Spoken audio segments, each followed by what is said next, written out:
Yo, what's going on, guys? I'm back with the long-awaited final dungeon, the Spires of Ascension. You've got me today in my cozy pizza kind of dressing gown looking thing. It's actually really hot, and I thought I'd throw the hat back on for you guys. So I have had a absolute horrible time trying to get the footage for this dungeon. I've been trying to get a clean run through the Spires of Ascension forever, honestly, and that's kind of why this video is a bit delayed. We depleted a 21 this week, a 20 this week, a 19 this week. A shit show, but I did finally get a plus 18 recorded semi-smooth, so I thought it's good enough to use the footage and talk through the ins and outs. I finally found a tank that went to the right side after the first boss. God, I hate left side. So we're talking through the right side route. I pray to the Lords of WoW, Blizzard themselves, that you find a tank in your run that goes right side, because holy shit, left side is rough, man. Left side is so goddamn rough, and it's because of those squad leaders. There's like 4 or 5 on left side, and there's only 2 on the right side, or 1 even. So yeah, I hope that they go right. Anyway, as usual, as we go through this video, we'll be talking through, well, rogue stuff, I guess, but not specifically limited to rogues only. You know, you can cross-reference the things I say with other different classes. If I say kidney shot this mob, you know, if you're on a hunter, you can use, I don't know, intimidation, you can use ice trap, you know, stuff like that. So, not necessarily for rogues, but I assume that most of you guys watching this are probably playing rogues. Anyway, we're going to go through Spires of Ascension, the do's and don'ts. Again, I apologize for this video being kind of late. I've explained why. But I guess before we begin, I will just say, if you want to ask me any questions from this video and stuff like that, feel free to check out the Twitch channel. I'll put that up. Someone's just followed me while I'm recording offline. That's weird, right? Hi to that guy. I didn't quite see the name. It was like Virus or something. Hi Virus, if you're watching. Anyway, please do yeah, check out the Twitch. That guy just checked out the Twitch. That guy literally just did what I was saying. So yeah, feel free to check out the Twitch. Hopefully I'll see some of you guys there. I'll hand over now to my post-production Russ, and he'll guide you through the key. I might see you guys at the end, and yeah, have a good day otherwise. I hope you enjoyed that intro. I'm just here now behind the scenes at the start of the key, watching the video back for the second time, I guess. I'm just going to put my talents and gear on the screen for you now. So if you're interested in seeing, you know, what I'm wearing and stuff like that for this key, then there it is for you. And the build I'm running for this key is the Killing Spree Mark of the Master Assassin Legendary. So I'm using the ring. It's only 190, but that doesn't matter because of the legendary effect. And I'm running a Mark for Death Killing Spree build. So we'll get into the key now, and I'll talk you through my thought process pack by pack, what we did well, what we didn't, and stuff like that as usual. And let me know how you found it at the end and things like that. Ask me any questions, etc, etc. So as the key counts down now, the first pull that we're going to be doing is the big Bloodlust pull. This is a Fortified, Sanguine, Grevious, which honestly I hate Grevious. It sucks. And obviously Prideful key. So here we're gonna have our DH tank run straight in and grab everything, including the Goliath. We're gonna Bloodlust. I'm gonna be on the Mender. I'm looking for the weapon, which I have just picked up off the ground. I dispelled it with my Blood After spell, and basically I'm gonna be getting that weapon off the ground, trying to fit it into my this pull's very quick. Trying to fit it into my Vanish Killing Spree window, and yeah, everything just melted there, to be honest. There's another way to do this pull, which is to pull them back and line of sight them and then start going ham. But all you really need to know for this pull is kick what you can, especially on the Castigators, the Burden of Knowledge cast that you saw me just kick a second ago. That's the important one. The Dark Lashes are not that important. That's a single target spammable cast at the tank. That's the one that, you know, you can interrupt it if there's nothing else going on and things like that, or you can kidney shot it, or you can gouge it to just buy the tank some time, especially on Fortified. You're going to be wanting to save his HP as much as you can. But this guy was kind of a brick, so that's good. And then on the menders, they do the imbued weapon. You can dispel the blood off, dispel, master spell, or if you've got a chamois or a mage or something, they can spell steal, purge, or whatever. So that's why I was calling, if you saw me in party chat just then, talking to my chamois healer in chat, hopefully to purge the mender so that the weapon would drop, and then when it was on 5 secs, but he only did it at like 1 sec, so I didn't even pick it up. It doesn't do much damage at 1, but I didn't even see that he dispelled it. I thought the mender actually just used it all himself. But yeah, you want to be looking for those dispels and making sure that if you have someone in the party that can dispel, you dispel it. It doesn't matter who picks it up, but you know, it's literally free damage. It does like 50k damage for just for free, so why not pick it up, you know, throughout the whole dungeon. That adds up when there's 4 menders or 5 menders or something. That's like an extra 250k damage for absolutely nothing. At 1 global cooldown on a purge, I'd say that's kind of worth it for 50k, you know, especially if you can put that damage into a priority target. So on those ones, that's kind of like the hard pull of this dungeon, honestly. It's like right at the beginning, so you might deplete some keys like right at the start here if it's on Fortified. In this pack, generally you CC the mender on the right, because, and then when you kill these other 4 mobs, the pride is going to spawn, and you'll take that mender with the pride, as you'll see us do here in a second. But generally, like, there's quite a lot of, throughout this dungeon, a lot of the mobs are the same. They're just like repeating the same mob again and again. So castigators, only like priority is burden of burden of knowledge, sorry. You can kick Dark Lash if you need to move them, like I did just there. And then like kidney it, just, you know, because it's downtime, you can gouge the Dark Lashes and they'll cancel, but they'll recast it obviously. But it just saves the tank some damage. Why not if you can? You'll notice as well through all of these mobs, there's a lot of kiting. Our tank likes to kite a lot, and you'll notice that I'm kind of just like backpedaling with him to keep my, you know, the range of my blade flurry with acrobatic strikes kind of like on top of as many targets as I possibly can at all times, right? Also, what I should say about the Goliaths, a handy little trick if you have a resto chamois or just a chamois in general in your party, they have a shorter cooldown on their interrupt than any other class in the game. The wind shear, I think, is 14 seconds. I can't remember if kick is 16 or 18, and then the range one I think is 24. But I know that wind shear is either 14 or 16. It's like, or is it 12 even? Anyway, it's a couple seconds below even melee kicks.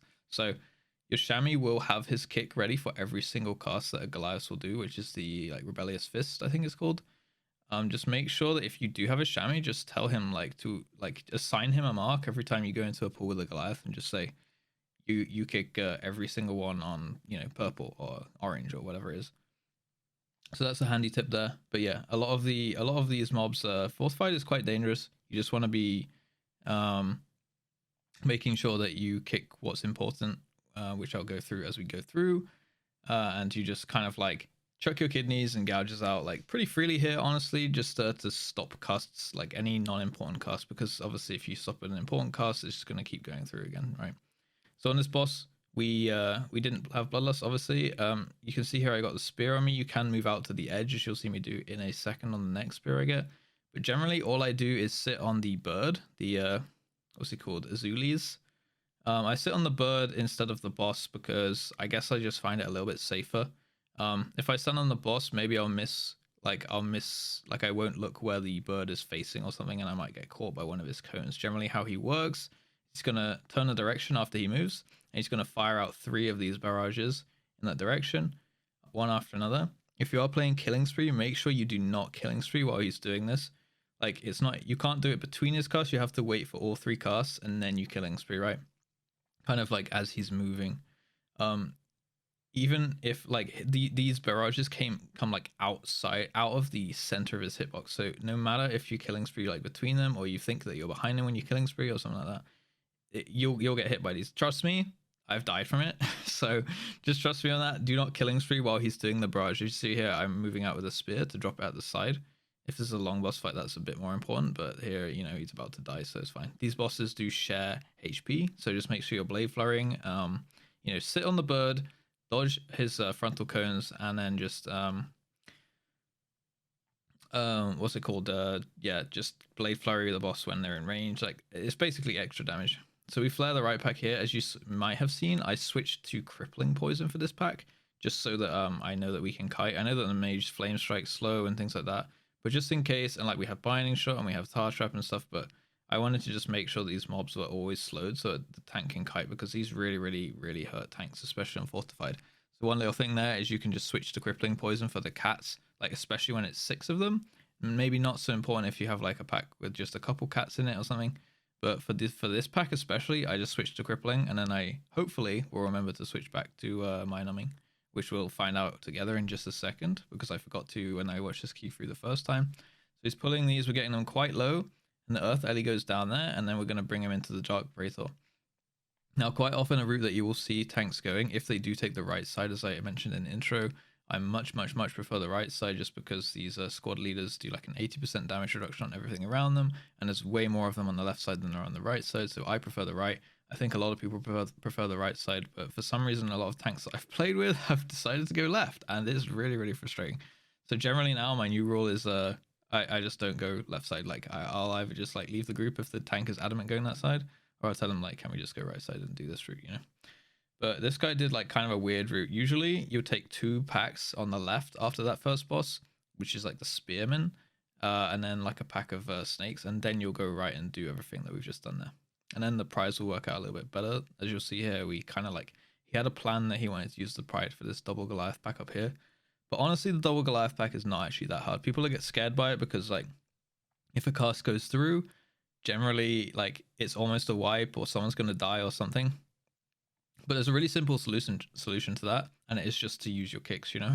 Like, people overcomplicate it so much. They just they're like, oh no, it's scary, it's so scary, like it's a white pack. It's like, not if you just assign 2 people. I know it's a little bit harder, you know, in a pug when you don't have comms. Like we were no comms here, so as you can see, we're kind of like typing to each other through the party chat as we go. This guy now is trying to do like a weird skip. He was trying to walk around the outside, which almost looked like it was going to work, and then somehow the Praetor found him, or the Goliath found him or something, and then we were just kind of like chilling here, you know, like, oh, we'll just let him die and we'll res him and we'll go again. But he's like stuck behind the statue, and then the Shami's healing him, and then we were like, oh, I guess we're going then. So we just decided to just go with it. Like, he wanted to skip round this pack, kill the birds to get the pride, and then come back with the pride to do this pack. But like you see here, like the mage is just saying circle, and then I'm saying star. And then like all you have to do is make sure you have 2 interrupts on each one, and then you're absolutely fine. The Dark Praetor doesn't really do anything. He just like he just flies all over the place and like range attacks the tank, right? Which like it does some damage for sure, but as long as, you know, he's not getting clapped by anything else, and these Goliaths really do nothing except for the Rebellious Fist, which you obviously want to kick. So just make sure that you are on top of that. As I said, the Shami can actually, like, if you have a Resto Shami, you have an extra interrupt, actually like the best one in the game in your party. So you have 5 interrupts here. So like, there's no reason we should wipe, especially when a Shami can just take 1 Goliath to himself. And then we have 4 other interrupts to handle 1 Goliath, right? Like, it's super easy. We moved these back a little bit to dodge that patrol that was coming in. And we're going to get the pride spawning off this. And as you know, we know how pride works now. I'm going to kick, no, someone else did. The Shami kicked that one, and the mage kicked the other one. So that went pretty fine in the end, because we just kicked. You'll see later in this key, we did let 1 Rebellious Fist go through on actually a really difficult pack. But luckily, no casualties, so that's good. You know what to do on pride now. Just feint when you can. Usually I kind of just like stagger, like I go like feint, file, feint, kind of like that, something like that. So I'll fast forward to the next pack now. And you might have seen me checking my buffs there. I'm running actually Claire, the second Soulbind on Kirin for this one. And I'm trying that crit buff where it's like increase 1% crit chance per person nearby. I'm trying to like keep my eye on it now as we go through the video and see how much value I'm actually getting out of that. But it's pretty decent. Like, quite often I'm getting like 4 or 5% crit. Make sure, by the way, here, if you are the only Kirin in your party, you need to pick up the spear. If you are playing Kirin, that is. Luckily for us, I guess me and the tank are both playing Kirin, so he took the spear. I just typed in party chat to make sure, because I was like, I swear there's a spear there usually, but yeah, he got it. We're going to use it on the next pack after this. This pack's pretty easy. Try and like interrupt the snake ether divers, they're called ether divers. you got the skirmisher, which is the guy who's going to throw spears at you. They're really dangerous. They just throw spears at random people in the party, and they absolutely chunk. So if you can get like a kidney shot on them when you can, this Doctorine you also want to make sure you interrupt that one on the Mender, because that is a like heal, like a heal hot. And here, yeah, as just a kidney on that guy, because why not? It mitigates some damage. There's a weapon on the stairs. I'm not sure if I've seen it or not. I think the chamois picked up there, so that's good. And these guys wanted to do like a big pull with the spear. Now the spear is like a big AoE stun, and I think it does damage too. And this tank was like really adamant that he wanted to do a double pull here. I said like, I typed in pie chat just here, like it's not really worth wiping to. We don't need to do that. And he was like, no, it's going to be fine. As long as like the mage has damage or the rogue or something. I'm like, okay, like I'm a rogue. I'm not really known for doing my big burst damage, but sure.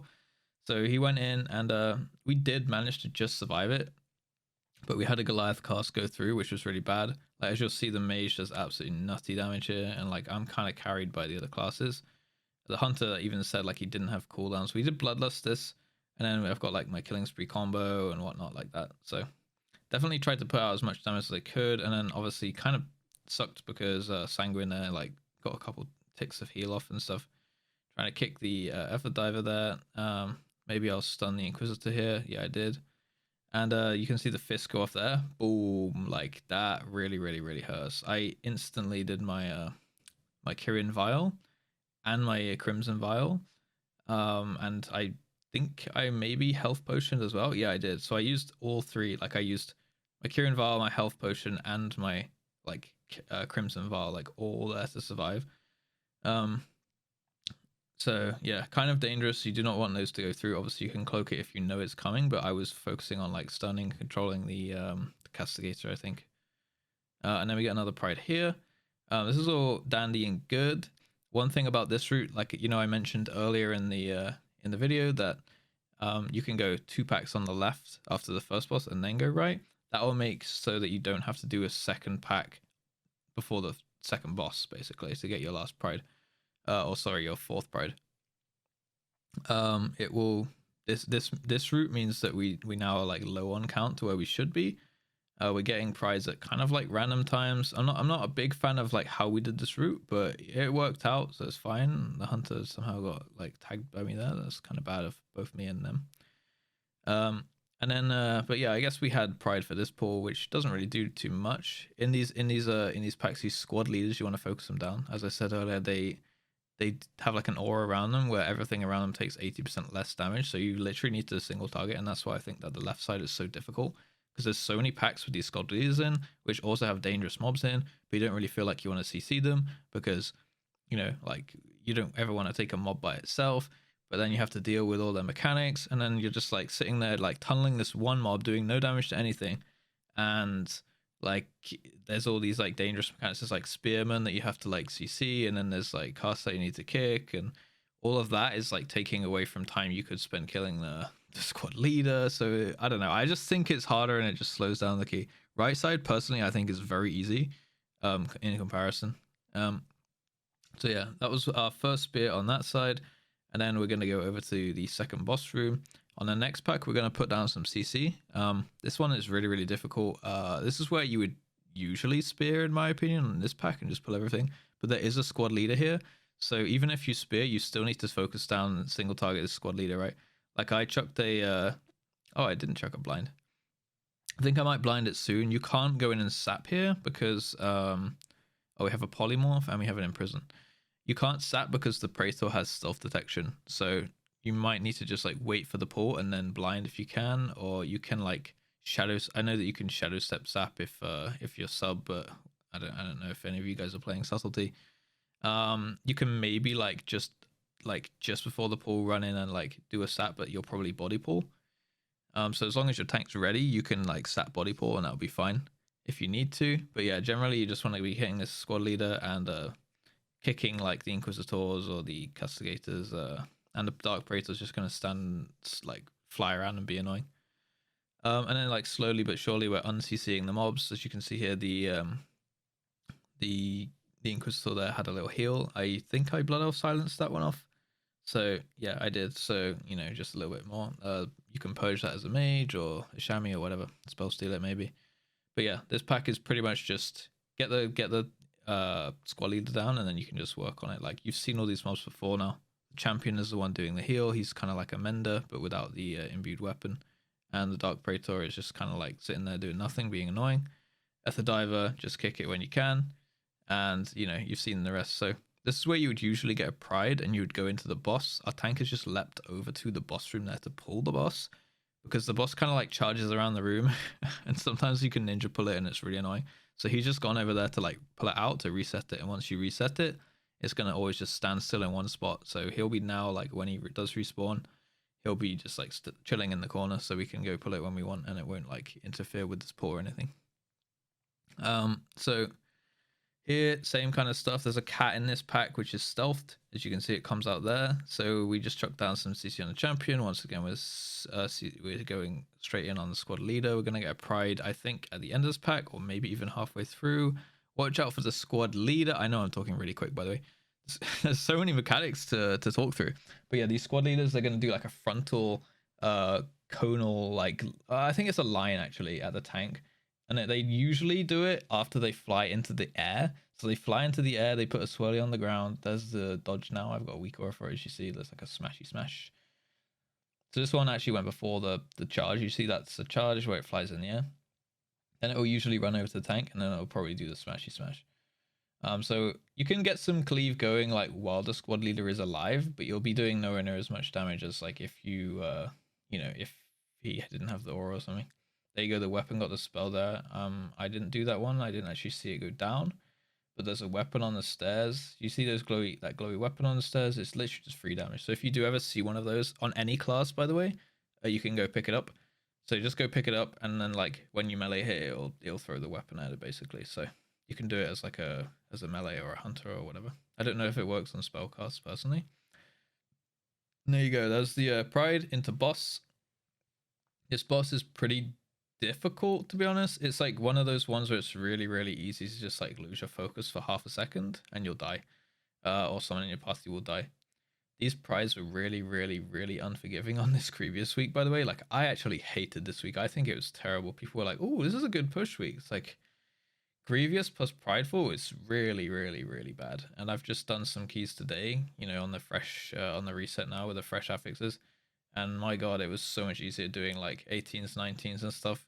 And the prides were like they didn't exist. But on this week, they were so scary. Like, I felt like we lost someone or almost lost someone every single time. Anyway, now into the boss room. Usually you'd probably want a Bloodlust if you didn't, you know, on a tyrannical week, you definitely want to Bloodlust this boss. Like, definitely. But yeah, what he does is he's gonna hit the tank and he's gonna dash away to a ranged DPS, and then he's gonna leave like a pool on the ground there, you see, and then the tank is gonna pull it back to that pool, dodge the frontal like blind, and then he's gonna pull it back onto the pool and he's gonna stack. So the pool always spawned from where the boss was standing, not where the boss goes to. So if you stand the boss inside the previous pool, that was a bad killing spree. Like, I actually took a hit from one of the projectiles there.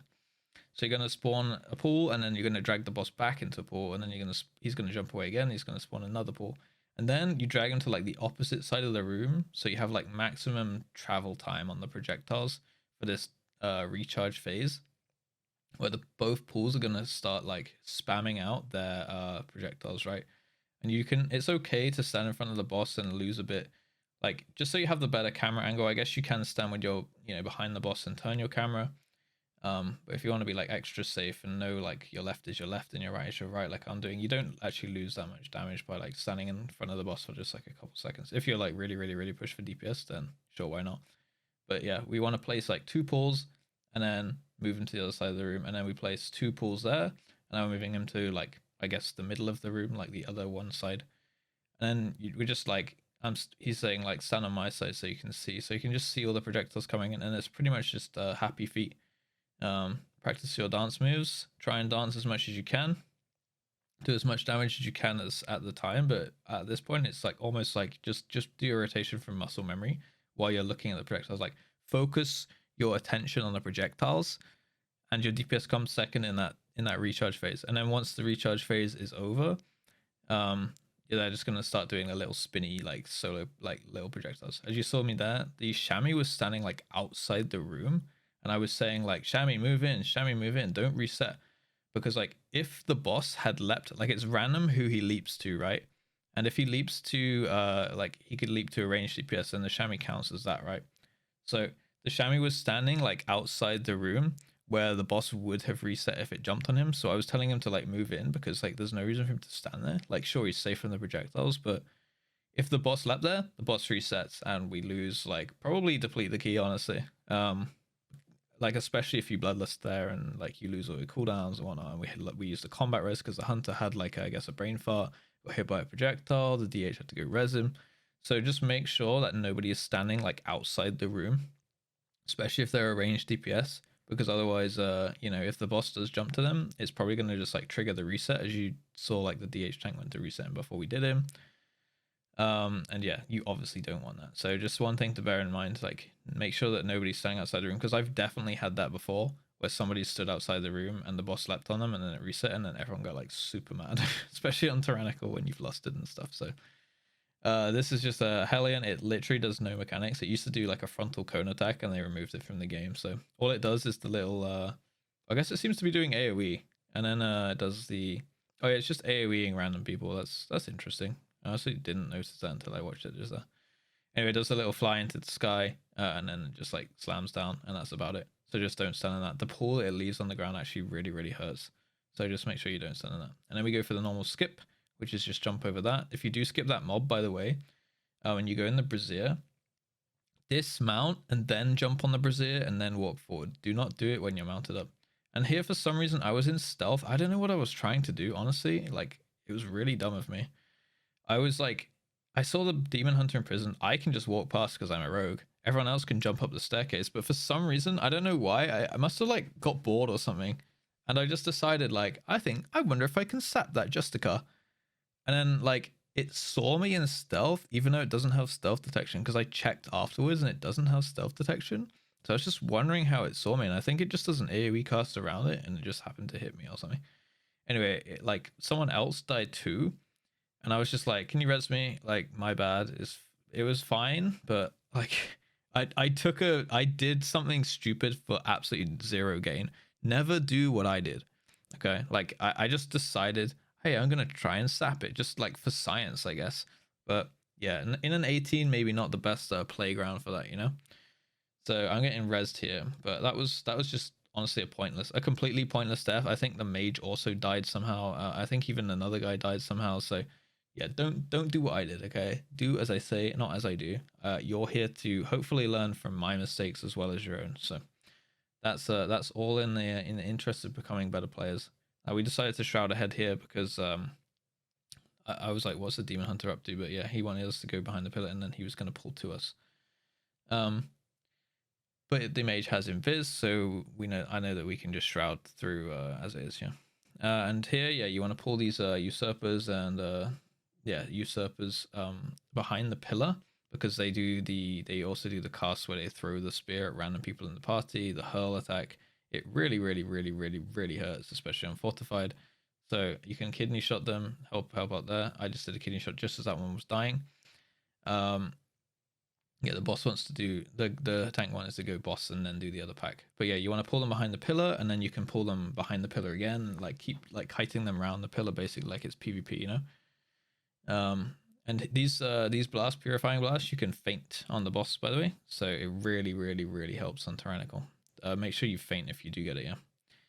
And then I think I can't remember if I died here because of like someone else's fault or not. Maybe that was a different key. That was a different key. But yeah, just feint the purifying blast.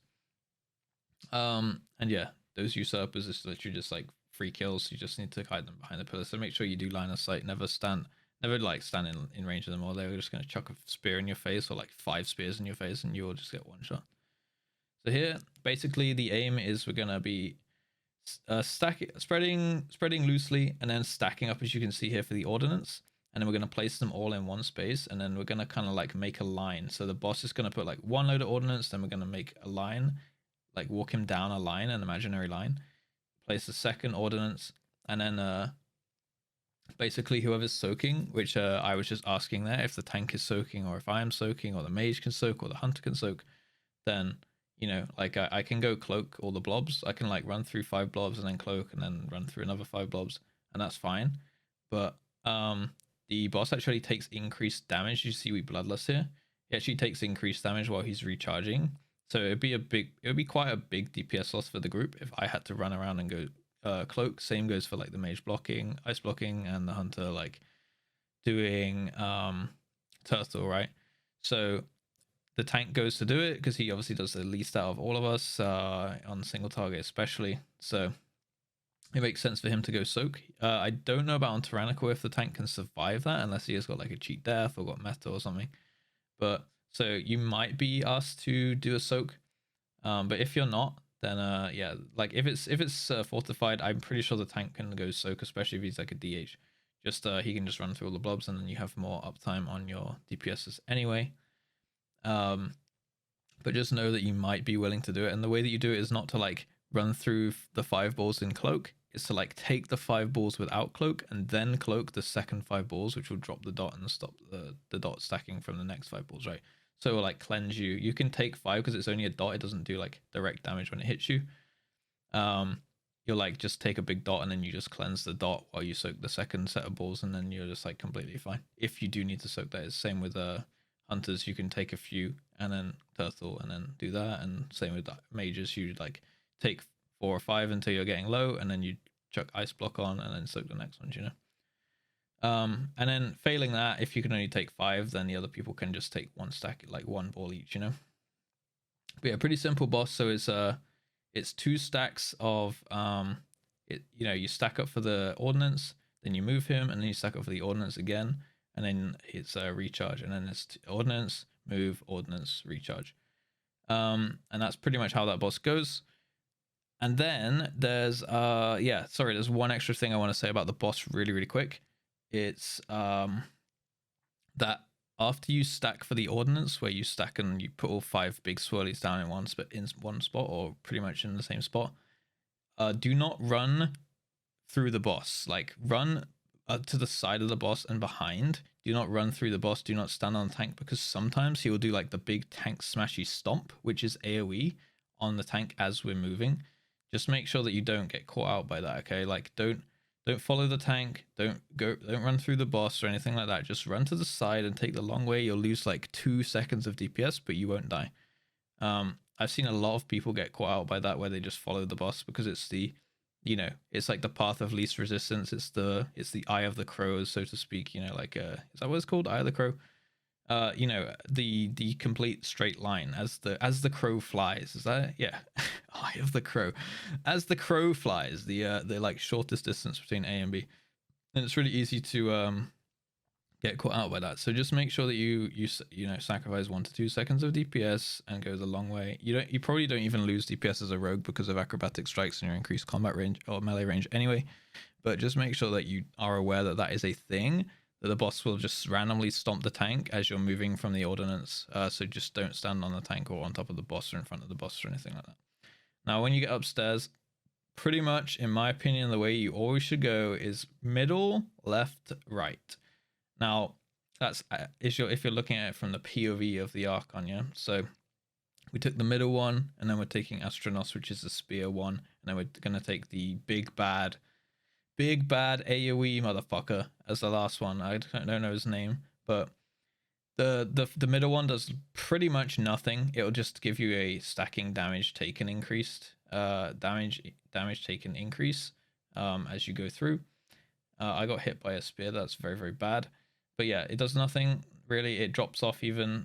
So it's just like it pretty much does nothing. Like it hurts the tank maybe a little bit more. No one else should be taking damage hit anyway. And this guy, JustRuss, the one on the left, will put these spears down. As you can see, they're firing out like an X pattern of black lines. Now, these X patterns will always fire in the same place every single time. So once you can see like where they're firing, you can work out where there's like a safe spot until there's a new spear going down.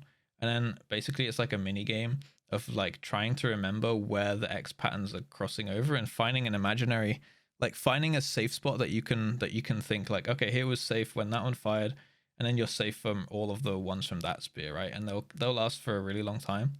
So you just gotta like look where the spear goes and then watch it, look where the X comes out of it, and then be like, okay, this is a safe spot. And then a new spear will go down, and then you'll be like, okay, where's a safe spot that's also safe from this spear on top of the previous one? And then there's a third spear goes down, and then it's the next one, right? And then you just gotta constantly remember, like, if you're safe, but you always become unsafe again when there's a new spear. So now I know I'm safe here, but I'm looking at that spear on the right of this Klotos guy, and just gonna look for where the X is, right? So I can see I'm safe here from the one on the top left, and then the new X's come, so I can see where that one goes. It's really, really, really easy to get caught out by those. I've seen so many people die and flop to those. You can take maybe a hit, but you know, like if you're not topped at all, you'll straight die from a spear from one of those X patterns hitting you. So just that's probably like the mini game of this platform. That third guy, all you have to really do is like you bloodlust or you spear him, and you pop your offensive cooldowns on that guy, because it's basically a race between if he kills you or you kill him, right? Because he's gonna stack this like infinitely stacking just AoE basically. He's just gonna constantly AoE down, and it's gonna get harder and harder and harder, and your healer's probably gonna use all of his healing cooldowns through that mob. So that's why you never take him first. Never go right first on these three mobs, okay? Because they inherit the abilities of the ones that you've killed, right? So if you do go right, then every single one is going to become Klotos, and he's obviously the hard one, and your healer's going to be able to out heal it one time, but he's not going to have his healing cooldowns back for the other 2 times, right? So this boss pretty easy. Just dodge the you can cloak this off. Like I think I cloaked off that black pool thingy. It's like a dot on you that does like quite a lot of damage, so the healer should dispel them, and he can tell you if you're on comms like where to go place it and stuff. Other than that, it's avoiding the detonation thingy. Sorry, that's the detonation. Stand in that big blue circle by the Archon, but it's avoiding the that piercing spear. You just want to be making sure you don't get hit by that. It will generally go like piercing spear, and then maybe another piercing spear, and then it'll be the like big detonation, which you stand in the blue circle, and then a piercing spear, and then I think it's like 2 piercing spears and a detonation, constantly repeating. And then it's gonna jump off. The tank was saying he was lagging here, so he wanted me to do the spear at the boss. So I took my time with it just to make sure I didn't miss it, because if you miss that, it's pretty much a wipe, honestly, because you get like a stacking up dot in this phase. So I could have probably thrown it here, but I didn't know how recently she'd moved, so I just waited to be sure. And then once she's still, then I throw the spear. And getting kind of low here with the Grevious, but we did get a nice little spirit link. That's very nice. So generally on tyrannical weeks as well, you have prideful for the first phase, your bloodlust the second phase, and then the last phase you will probably have like executes from like various execute classes, or she usually comes down at like 20% anyway, because the spear actually does like quite a lot of damage to her. So yeah, piercing, then detonation. Just make sure you're inside this. You can also feint the abyssal detonation just to help your healer a little bit more, which like sometimes I do if I feel like it, and sometimes I don't if I can't be bothered. But on a tyrannical key, you're probably going to want to help out your healer as much as you can. So there's no reason for you to like not use like 10 energy to feint that. So that's just me being lazy, and something that you should definitely do is feint the detonation, as I did for the last 2. So that's very good. So, and then it's after the detonation, it's like pretty much straight as spear, and then maybe another one. But she'll phase at I think it's 60 or 65 or 66 or something, and then 30. And then you can also keep doing DPS to her, like as she's channeling this animation thing. Generally what I do is I wait to see where the 5 orbs go, and then I just look where people are going, and then I just go to where people didn't go, right? Like some people will like just charge left or charge right, and then they realize like only 1 blue orb went to the left, or 1 blue orb went to the right, and then there's like 3 people went left, and you're like, well, why didn't you just wait? So usually I just sit at the back, and I just like watch where the 5 orbs go, and then I just watch where people go, and then I just fill in the spot, basically being the team player that I am. So yeah, pretty easy boss, honestly. This is one of the easier bosses in my opinion. I'd say the first boss is the easiest, then this one, then probably the third, then the second the hardest, because the second just has so many times where you can just make bad mistakes, you know? Like there's just so like if you just blink for even a second, you might be dead. as you saw, like I got hit by a thing and luckily I didn't die, but the hunter got caught out and things like that. But yeah, pretty easy keys. Sorry this one took so long to come out. Hopefully I explained everything. Trying to think of anything that I've missed, because I've been kind of like flip-flopping between subjects and things as we go through, but that's my usual rambly style of these kind of videos, I guess. So, you know, hopefully you liked it. Hopefully you learned a thing or two. I can't really explain the left side because, well, the left side sucks. Just take it from me. But yeah, there's pretty much more of the same, you know, same kind of mobs, just in different sequences with more squad leaders, and just basically it's just a absolute headache. So try and get your tank to go right side because it's just superior. Like, people that I've talked to who have done way higher keys than me are like, why would you ever go left in this dungeon, you know? So if you join a group and your tank's like, yo, left side, you should probably just back out of that group or try and convince your tank to go right. But yeah, I was looking at my skulking predator damage here. Look, 5% almost just from my trinket with the killing spree, but it's actually really, really good. But yeah, there you go. That's Spires of Ascension, and that concludes the series, I guess, for these commentaries. It will not be the last time I talk through a dungeon. I am very, very, very, very, very sure about that. I'll probably do like a second pass when I know, like when I've learned a bit. Like, I'm still learning stuff like every time I do dungeons as well. So, you know, some of this information you might know, some of this you might know more than me. So if you do know anything I missed, then do feel free to put it in the comments or tell me, you know, how did you not know this and things like that, because I'm always up for learning, as I hope that you guys are too, if you share my kind of like mentality towards the game. But yeah, that's Spires of Ascension. Next up is probably me gonna do a killing spree recap video about my thoughts on it versus celerity, when to use which one, now that I've had a few weeks to play both. Yeah, I'll probably do like a little killing spree celerity kind of like recap, kind of my thoughts video, and then I might move on to like a series about just, I guess, becoming a better player in general, like relevant to all classes, honestly, like mythic raiding, dungeoning, stuff like that. Mainly PvE, but maybe there's some, you know, cross reference you can do with PvP and stuff.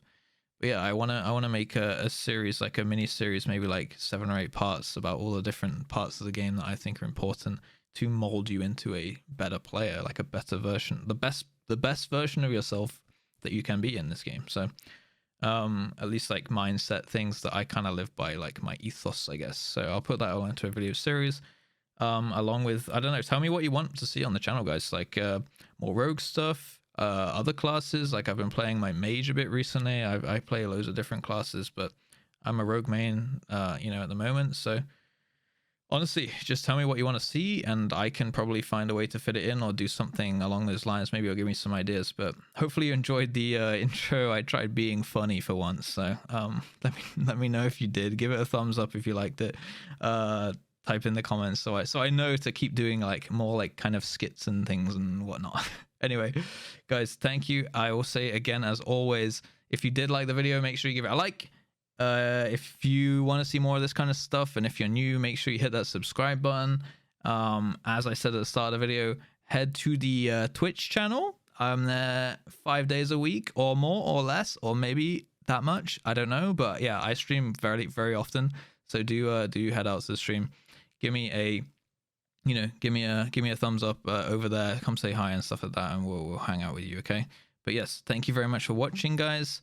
And I'll see you in the next video, whenever that comes. Hopefully sooner rather than later. All right, as always, peace.